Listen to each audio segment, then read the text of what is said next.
О, друзья мои, а когда он будет готов, я вам не говорю, потому что вы почувствуете прям, ну, такой запах. Вот тонкое тесто, видите, тоненькое. Как много начинки, вся она пропеклась. Здравствуйте, мои хорошие, мои любимые. Я приветствую вас на канале Яна и Кристина. Меня зовут Яна, и сегодня мы с вами будем печь пирог. Мясной пирог с картошкой, с луком, многослойный, на дрожжевом тесте, закрытый. В общем, сегодня у нас с вами сложный процесс. Этот пирог еще моей бабушки. Она делала его настолько вкусный, такой аромат шел по всему дому. Его пекла и моя мама. И вот именно бабушка и мама научили меня этому пирогу, этому рецепту. И сегодня вот этот прямо такой семейный пирог, семейный рецепт я вам покажу и расскажу. Так, ну начнем. Сначала мы с вами будем делать опару или закваску, как для любого дрожжевого теста. Это очень-очень просто. А тесто получается особым, вкусным, рассыпчатым, воздушным и вот именно домашним. Так, для этого нам с вами что надо? 50 грамм дрожжей, у нас вот в Эстонии такие дрожжи. Мука, молоко и сахар. В общем-то, для начала пока только этого хватает. Так, наливаем с вами молока у меня 500 миллилитров, то есть пол-литра. Наливаем в кастрюлю и подогреваем до где-то 37 градусов, не выше. Иначе дрожжи наши с вами могут тут погибнуть, если будет слишком холодно или слишком жарко. Так, теперь мы разводим с вами дрожжи. Вот эти 50 грамм я кладу в маленькую кружечку. И для того, чтобы они растворились и подружились, вот чайную ложку сахара сюда. И все это мы сейчас с вами ложечкой до жидкого состояния разведем. И выльем в наше чуть-чуть подогретое молоко. Ну, сначала они совсем не поддаются, а потом начинают прям течь. В детстве это была моя любимая задача. Мама всегда мне давала растворять вот эти дрожжи.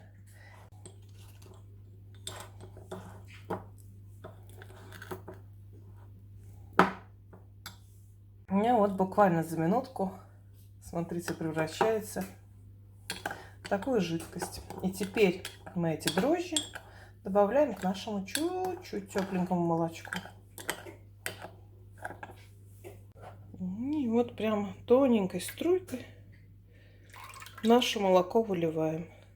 И немножко просеем туда, буквально произвольно просеянной муки добавим.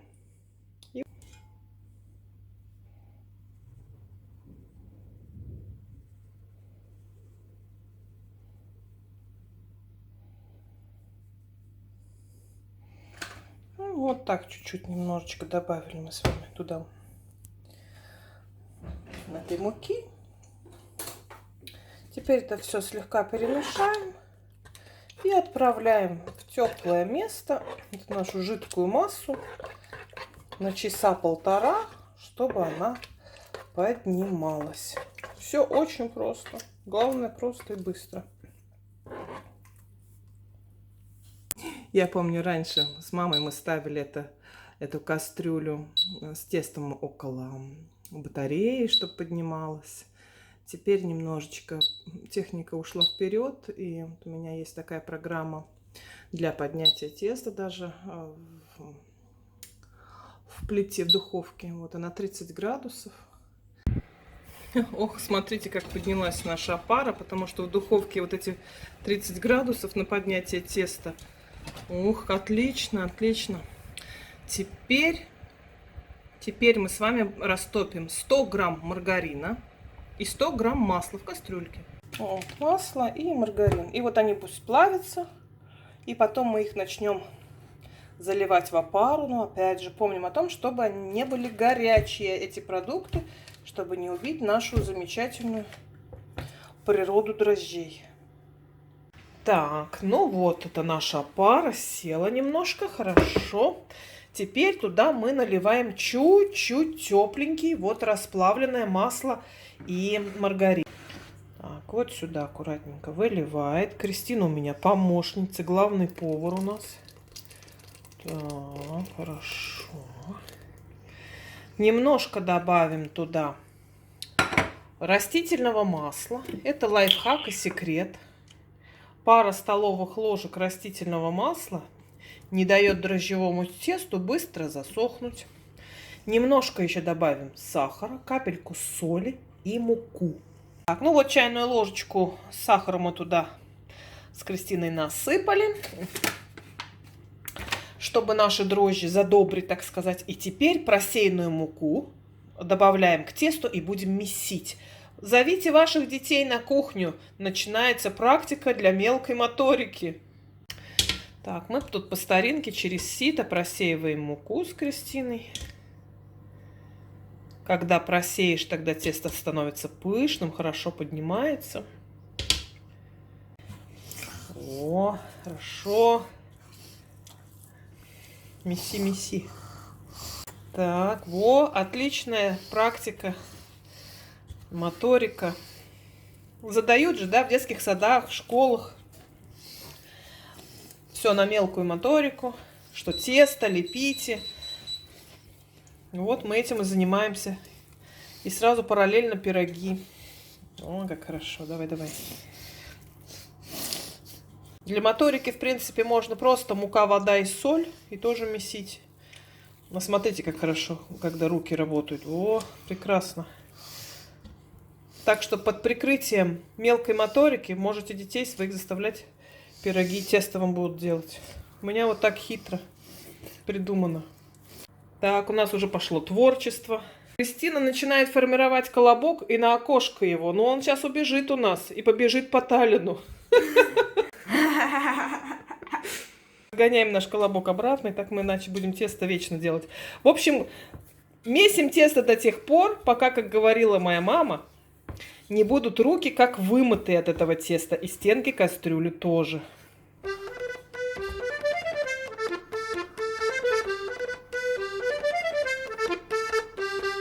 Так, ну вот такого консистенции оно у нас получилось. Свое опарное тесто. И теперь его на час-полтора в теплое место. Вот мы в духовку опять ставим на специальную программу для поднятия теста.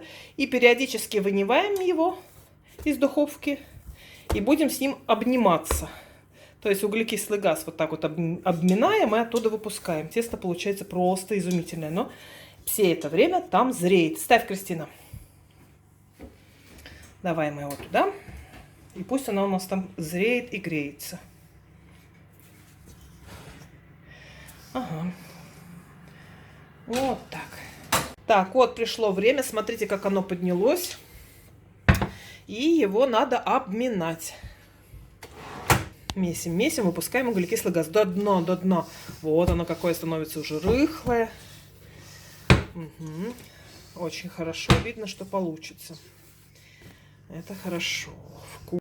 Тесто наше готово. И теперь самое главное у нас, мы будем готовить начинку. Начинка очень простая, тоже очень быстрая. Значит, смотрите, какой про объем сказать ничего не могу, потому что не знаю, насколько большой у вас противень. Вот у меня он такой большой, глубокий, поэтому у меня вот этого теста тоже достаточно много. Кристина вот чистит пока картошку. Я режу лук, и вот у меня еще фарш. Фарш у меня деликатесный, это у нас пирог с мясом, ведь и с луком. Но моя бабушка клала, насколько я знаю, туда прямо кусочки мяса. Он свинину, может быть, да, сырое, это все сырое. Вот у меня фарш. Ну, тесто наше готово. И что еще нужно? Еще нужно соль, перец. Да, Маркиз? Вот и все.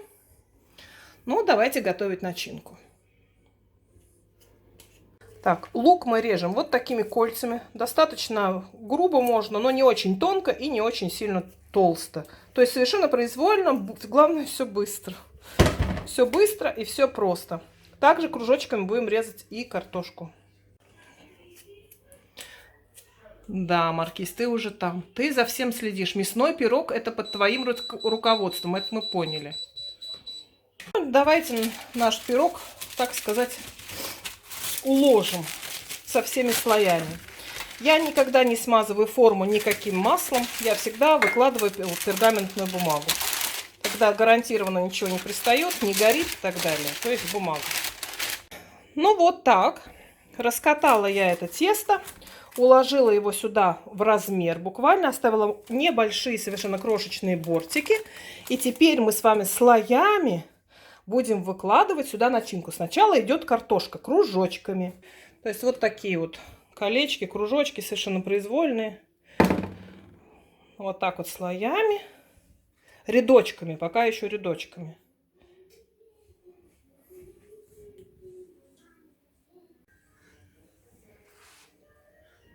Вот так все дно мы с вами устилаем.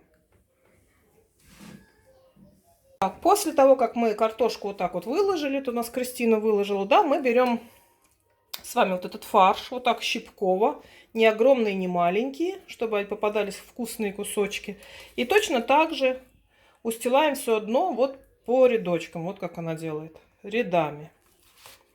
Так, вот эту всю начинку мы положили, и теперь все это дело перчим и посолим. Так, теперь, после того, как мы поперчили и посолили, мы выкладываем с вами кольцами лук. Но вот его не надо прямо такими кольцами, лучше его вот так пальчиками разбивать. И тоже такими же рядочками.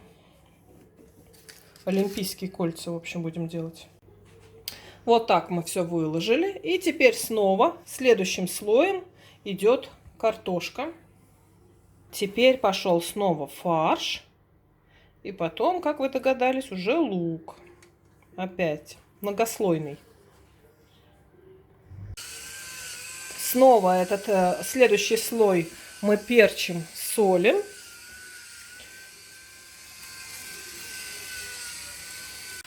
Следующий слой снова лук. Так, и последний слой. Последний слой у вас должен получиться картошка. Вот такой получается он толстенький. Наш пирог.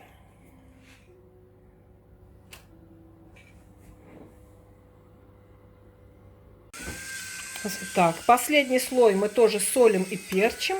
И теперь будем формировать крышечку, чтобы все это, пирог этот закрыть. А перец, потому что, когда вы будете кусать, у вас как раз из-под крышечки и будет пахнуть перцем. Ой, как это изумительно. Так, крышку я раскатала. Вот мы с Кристиной раскатали, положили ее наверх. И теперь мы соединяем дно как бы вот с этой крышечкой. Угу. Теста здесь не должно быть много, чтобы не были неприятно толстые края. Вот так вот все тоненько. Вот так крышечкой мы все закрыли. И теперь в самом центре мы делаем дырочку. Смелее, смелее делаем дырочку. Вот.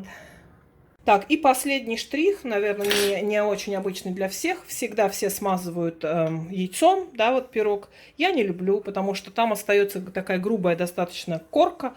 Поэтому всегда смазываю все пироги водой, простой водой. Тогда будет обжаренная хорошая корочка, он будет мягенький. Так, ну вот, отправляется наш пирог в духовку. Угу, закрывай, Кристина, дверку. На 175 градусов где-то, ну, час-полтора. О, друзья мои, а когда он будет готов, я вам не говорю, потому что вы почувствуете прям, ну, такой запах. Вот вы сразу поймете, готов он или нет. Ой, ну как же пахнет до первого этажа, хотя живу я на 8-м, ну вот серьезно. И теперь сверху мы этот пирог кусочком масла, как мама в детстве, обязательно смажем. И вот так вот весь пирог мы смазываем маслом. Тогда у него будет мягкая немножечко корочка. Вкусно пахнет, да, Кристина? Ой, да, смазывай, смазывай. Вот я отрезала специально, чтобы вам показать, насколько тонкое тесто. Видите, тоненькое. Как много начинки, вся она пропеклась. И запах стоит, конечно, невероятный. Вот такой простой рецепт.